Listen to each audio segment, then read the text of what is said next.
progressiste. Moi, je vous entends plutôt comme un révolutionnaire. Vous parlez de cette très belle idée qu'est la révolution.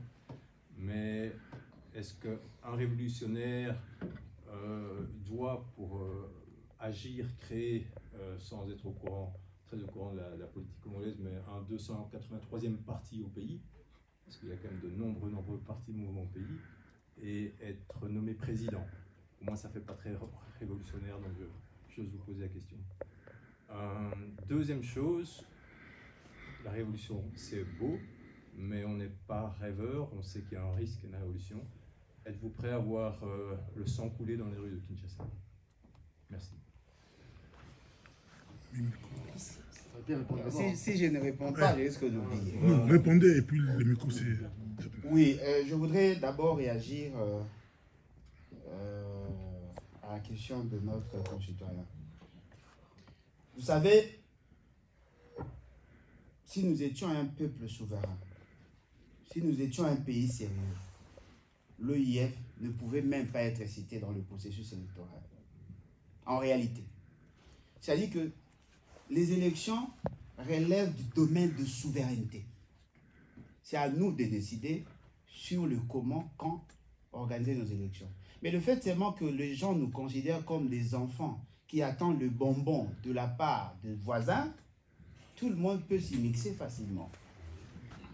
Quel est le rôle de l'OIF, l'Organisation internationale de la francophonie? Nous sommes membres de l'OIF. Qu'est-ce qui nous a attirés? Ce sont les avantages. Avons-nous ces avantages? Je ne pense pas. Je ne suis pas contre l'OIF, mais je considère qu'il y a une sorte de déviationnisme. Aujourd'hui, l'OIF ne fait plus la promotion de valeurs pour lesquelles nous sommes membres. Je vous donne juste un exemple. L'OIF prône pour la démocratie. Le Rwanda n'est pas un pays démocratique. Et ce qui est encore surprenant, la promotion de la langue. Le Rwanda n'a pas comme langue officielle le français. Le français est relégué à la 4e, 3e langue chez eux là-bas. Mais nous sommes un pays essentiellement francophone. Même mon nom, c'est en français. Voyez-vous? C'est-à-dire que l'OIF a été dénaturé parce que c'est un instrument de domination. Aujourd'hui, l'OIF est une stratégie de la France pour garder une certaine culture. Je ne suis pas totalement contre, mais je considère pour ma part, devenons sérieux, ayons une bonne administration, les gens ne viendront pas dans notre processus. Par ailleurs, il y a un élément essentiel que vous devez reconnaître.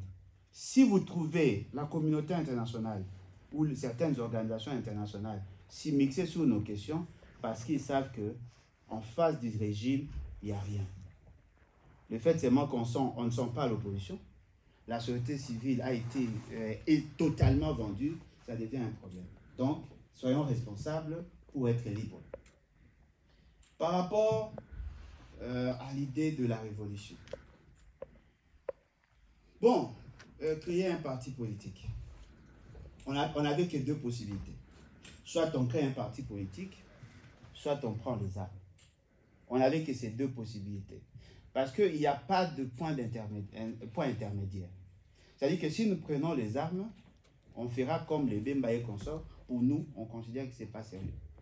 On joue sur le peuple, sur la population.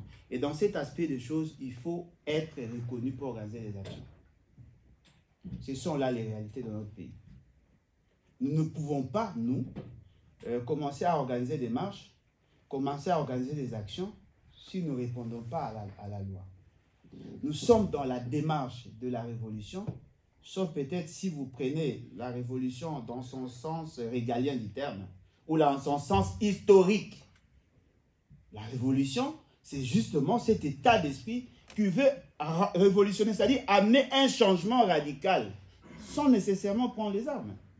C'est possible. Il y a eu des révolutions telles que Mahatma Gandhi a mené une révolution à sa manière, sans armes. C'était une révolution parce qu'il a réfléchi autrement. Et il a imposé une philosophie. Sincèrement, je vous dis ici, si la libération du Congo va nécessiter le sang, Sincèrement, je ne serai pas loin de prendre ces décisions. Mais cependant, ce n'est pas à moi de décider.